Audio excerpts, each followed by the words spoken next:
सुप्रभात विद्यार्थियों। हम लोग पाठ 8 चतुर्थोता भली प्रकार पढ़कर समझ चुके हैं। अब हम पाठ के अभ्यास कार्य को करने जा रहे हैं। अभ्यास कार्य में आप लोगों ने प्रश्न संख्या 1, 2, 3 और 5 कर लिया है। अब आप प्रश्न संख्या 4 दीर्घ उत्तरीय प्रश्नों की तरफ ध्यान दें। इन प्रश्न और इनके उत्तरों को आज आपको अपने हिंदी नोटबुक में लिखना है। दीर्घ उत्तरीय प्रश्न में पहला प्रश्न है, निर्धन व्यक्ति अपने तोते से स्नेह क्यों करता था? निर्धन व्यक्ति अपने तोते से स्नेह इसलिए करता था क्योंकि प्रतिदिन जब वह काम पर से घर लौटता तो तोता उससे तरह तरह की रोचक बातें करता और उसका मन बहला देता, जिससे उसकी समस्त थकान दूर हो जाती थी। अगला प्रश्न है, निर्धन व्यक्ति की स्त्री ने तोते से छुटकारा पाने के लिए क्या युक्ति सोची? निर्धन व्यक्ति की स्त्री ने तोते से छुटकारा पाने के लिए अपने पति से कहा वह अपने मायके जा रही है। अब उसे उन दोनों में से किसी एक को चुनना होगा और कहा कि उसके लिए तोते के साथ रहना असंभव है। अगला प्रश्न है, तोते ने रानी को राजा के अयोग्य क्यों समझा? तोते ने रानी को राजा के अयोग्य इसलिए समझा क्योंकि वह अत्यंत कुरूप थी और तोते के अनुसार वह राजा के सर्वथा अयोग्य थी। अगला प्रश्न है, मुसीबत के वक्त धैर्य व चतुराई तथा वाक कुशलता अहम भूमिका निभाते हैं। कहानी के आधार पर स्पष्ट कीजिए। तो कहानी के आधार पर मुसीबत के वक्त धैर्य व चतुराई तथा वाक कुशलता अहम भूमिका निभाते हैं। कहानी में तोते ने मृत्युदंड मिलने से पूर्व राजा से 7 दिन का समय मांगा ताकि वह अपने पुराने मालिक से मिल आए।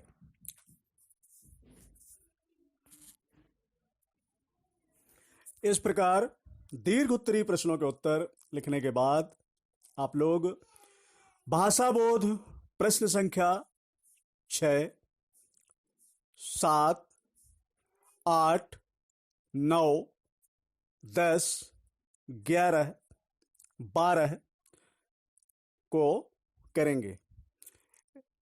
कल्पना तथा अनुमान, मूल्य आधारित प्रश्न, रचना एवं अभिव्यक्ति, इन प्रश्नों को हम अभी नहीं करेंगे। इन प्रश्नों को हम जब विद्यालय खुलेगा, कक्षाएं संचालित होंगी, उस समय इन प्रश्नों को समझा जाएगा और समझकर इनके उत्तर लिखे जाएंगे। भाषा बोध में प्रश्न संख्या 6 दिया हुआ है, निम्नलिखित शब्दों का वाक्यों में प्रयोग कीजिए। यहां जो शब्द दिए हुए हैं उन शब्दों को प्रयोग करते हुए आप लोगों को वाक्य बनाना है। पहला शब्द दिया हुआ है मृत्युदंड। तो वाक्य कहानी से भी वाक्य बना सकते हैं, अलग से भी वाक्य बना सकते हैं। सर्वोच्च न्यायालय ने दोषियों को मृत्युदंड की सजा सुनाई। निमंत्रण, अगला शब्द है निमंत्रण। प्रधानमंत्री जी ने अमेरिका के राष्ट्रपति को भारत आने का निमंत्रण दिया। अगला शब्द है अस्वीकार। अध्यापक ने मेरी छुट्टी की प्रार्थना को अस्वीकार कर दिया। इसके बाद शब्द है स्वामी भक्त। पालतू पशु स्वामी भक्त होते हैं। अगला प्रश्न है, अगला शब्द है विवाहोपरांत। विवाहोपरांत मेरे चाचा चाची जी गोवा घूमने गए इत्यादि। इस प्रकार से आप इन शब्दों को वाक्यों में बदलेंगे। और यह जरूरी नहीं है कि जो वाक्य मैंने बताए वही वाक्य लिखें। मैंने आपको जो वाक्य बताए हैं, वाक्य प्रयोग बताया, वो एक प्रकार से मॉडल वाक्य प्रयोग है।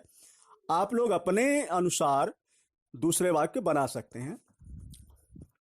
इसके बाद नीचे शब्द दिए गए हैं। इन शब्दों के दो दो पर्यायवाची शब्द लिखना है। पहला शब्द है प्रशंसा। इसके दो पर्यायवाची शब्द होंगे तारीफ, बड़ाई।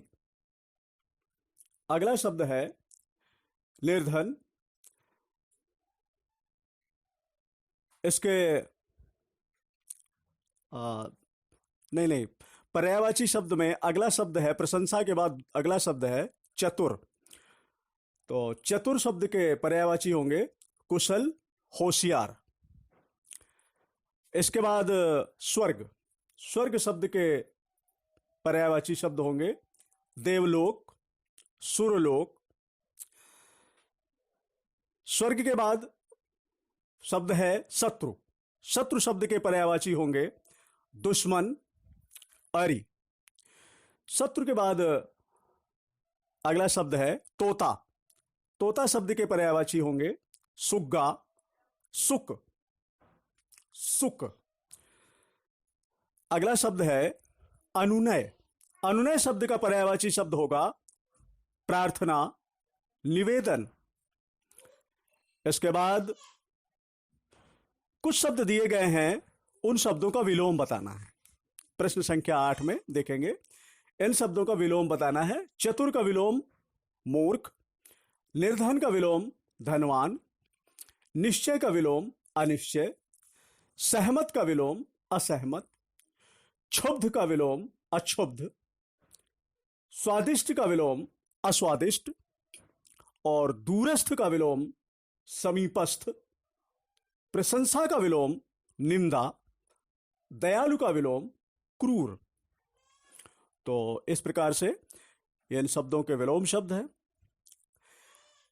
अब अगला प्रश्न दिया है, प्रश्न संख्या 9। उस पर दिया गया है निम्नलिखित संज्ञाओं शब्दों से संज्ञाएं बनाइए।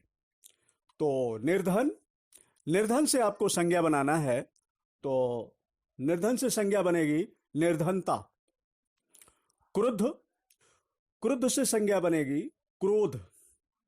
विह्वल, विह्वल से संज्ञा बनेगी विह्वलता।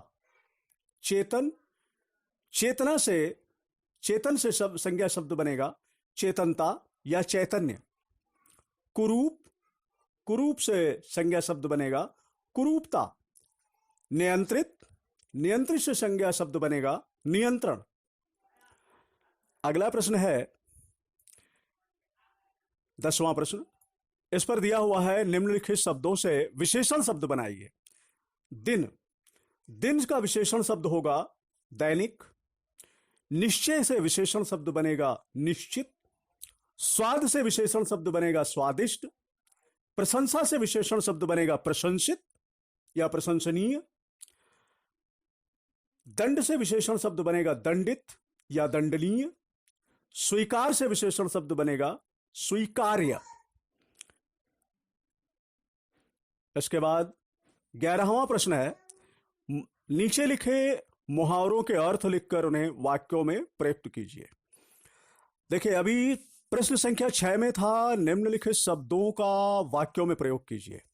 प्रश्न संख्या 11 में है नीचे लिखे मुहावरों के अर्थ लिखकर उन्हें वाक्यों में प्रयुक्त कीजिए। जब हम शब्दों का वाक्य प्रयोग करते हैं तो शब्द को लेकर के सीधे वाक्य बना दिया जाता है। परंतु जब मुहावरों का वाक्य प्रयोग करना होता है तो ध्यान दीजिए, मुहावरों के वाक्य प्रयोग करने में सीधे वाक्य प्रयोग नहीं होता है जैसे कि शब्दों से वाक्य प्रयोग होता है। यहां पर जब भी मुहावरा वाक्य प्रयोग किया जाएगा तो कारण होगा, कारण के सहित मुहावरा वाक्य प्रयोग होगा। ठीक है, तो मुहावरे के वाक्य प्रयोग करते समय ये जरूर ध्यान दीजिएगा। अब जैसे पिंड छुड़ाना है, मैंने पिंड छुड़ा लिया, हम ऐसे बोल दें तो गलत है। यहां पे कोई कारण होना चाहिए, कारण के साथ। तो पहला शब्द है मुहावरे में पिंड छुड़ाना। पिंड छुड़ाने का मतलब होता है पीछा छुड़ाना। सेठ जी ने भिखारी को 10 रुपए देकर अपना पिंड छुड़ाया। मन बदलना। मन बदलने का मतलब है सोच विचार करना। नौकर की ईमानदारी देखकर रवि का मन बदल गया और उसने उसे नौकरी से नहीं निकाला। केवल इतना वाक्य भी हो सकता है कि नौकर की ईमानदारी देखकर रवि का मन बदल गया। दिल टूट जाना। दिल टूट जाना मुहावरे का अर्थ होगा दुखी होना। अपने मित्र के निष्ठुर व्यवहार से रमेश का दिल टूट गया। सिर घूमना। सिर घूमना का अर्थ होगा चक्कर आना। गणित का प्रश्न पत्र देखकर मेरा सिर घूमने लगा। तो इस प्रकार से ये मुहावरे, उनका अर्थ और वाक्य प्रयोग। अब 12वें प्रश्न पर जाने से पहले देखेंगे, यहां पर दिया हुआ है पढ़िए और समझिए। तो ये पढ़िए और समझिए को आप लोग ध्यान से पढ़ें, समझें। दिया हुआ है वर्णों के परस्पर संयोग को शब्द कहते हैं। यस, वर्णों के मेल से शब्द बनता है। शब्दों के कई भेद होते हैं या शब्द कई प्रकार के होते हैं। मुख्यतः उनमें से निम्नलिखित भेद यहाँ पर दिए गए हैं। जैसे पहला है रचना के आधार पर शब्द, दूसरा है उत्पत्ति के आधार पर शब्द, तीसरा है प्रयोग के आधार पर शब्द और चौथा है अर्थ के आधार पर शब्द। तो रचना के आधार पर शब्दों को 3 भागों में विभाजित किया गया है। पहला है रूढ़ शब्द, दूसरा है यौगिक शब्द, तीसरा है योग रूढ़ शब्द। रूढ़ शब्द क्या होते हैं? जिन शब्दों के खंड करने पर उनका कोई अर्थ ना निकले और जोड़ने पर प्रचलित अर्थ प्राप्त हो जाए, वही रूढ़ शब्द कहलाते हैं। जैसे तोता। तोता एक नाम है। अब इसमें जो वर्ण दिया हुआ है तो और ता, दोनों को अलग अलग कर दो तो का कोई मतलब नहीं, ता का कोई मतलब नहीं। तो का मतलब लगाया जा सकता है लेकिन ता का मतलब नहीं मिलेगा। तो अतः यहां पर क्या हुआ कि ये तो और ता अलग अलग होने पर कोई अर्थ नहीं रखते, लेकिन दोनों को मिला देते तो एक अर्थ बन जाता है, एक नाम बन जाता है, एक पक्षी का नाम बन जाता है। तो इस प्रकार के शब्द रूढ़ शब्द होते हैं। यौगिक शब्द, जो शब्द 2 या 2 से अधिक सार्थक शब्दों के मेल से बने वह यौगिक शब्द कहलाते हैं। जैसे रनिवास। रनिवास का मतलब रानी का वास, रानी धनवास, यानी रानी और वास 2 शब्दों से यह शब्द बना रनिवास। और यहां पर दोनों शब्द, रानी भी एक अर्थपूर्ण शब्द है और वास वह भी अर्थपूर्ण शब्द है, तो दोनों सार्थक शब्द हैं। तो जहां पर 2 सार्थक शब्दों का मेल करके एक शब्द बनता है वो यौगिक शब्द होता है। तो रनिवास यौगिक शब्द होगा। इसके बाद योग रूढ़ शब्द, जो शब्द 2 या 2 से अधिक शब्दों के मेल से बने लेकिन अपने सामान्य अर्थ को छोड़कर किसी विशेष अर्थ को प्रकट करता है वह योग रूढ़ शब्द कहलाता है। जैसे पंचानन। अब यहां पर पंच और आनन 2 शब्द हैं। तो पंच आनन का मतलब 5 मुख वाला, एक अलग अर्थ प्रकट हो रहा है, 5 मुख वाला अर्थात ब्रह्मा। तो इस प्रकार के शब्द योग रूढ़ शब्द होते हैं। अब 12वें प्रश्न पर दिया हुआ है सही विकल्प पर सही का निशान लगाएं। शब्द कहलाता है, कौन शब्द कहलाता है? एक से अधिक वर्णों का सार्थक समूह, एक से अधिक शब्दों का समूह, एक से अधिक ध्वनियों का समूह या वर्णों का स्वतंत्र समूह। तो एक से अधिक वर्णों का सार्थक समूह शब्द कहलाता है। खा नंबर है प्रतिदिन शब्द है, किस प्रकार का? तत्सम शब्द है, तद्भव है, यौगिक है, देशज है, कैसा शब्द है? तो प्रतिदिन यौगिक शब्द है। रानी शब्द है, तत्सम, रूढ़, विदेशी या यौगिक, तो रानी शब्द रूढ़ शब्द है।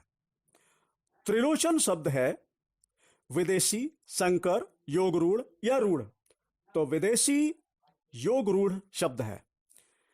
ठीक, इस प्रकार से आप लोगों को आज दीर्घ उत्तरीय प्रश्नों के उत्तर और भाषा बोध के सभी प्रश्नों के उत्तर आप लोगों को लिखना है। दीर्घ उत्तरीय प्रश्नों के उत्तर आप हिंदी नोटबुक 1 में लिखेंगे। प्रश्न संख्या भाषा बोध में प्रश्न संख्या 6, 7, 8, 9, 10, 11 के उत्तर आप लोगों को हिंदी नोटबुक 1 में लिखना है, और 12वां प्रश्न जो दिया हुआ है सही विकल्प पर सही का निशान लगाएं, ये आपको यहीं पर बुक में ही करना है।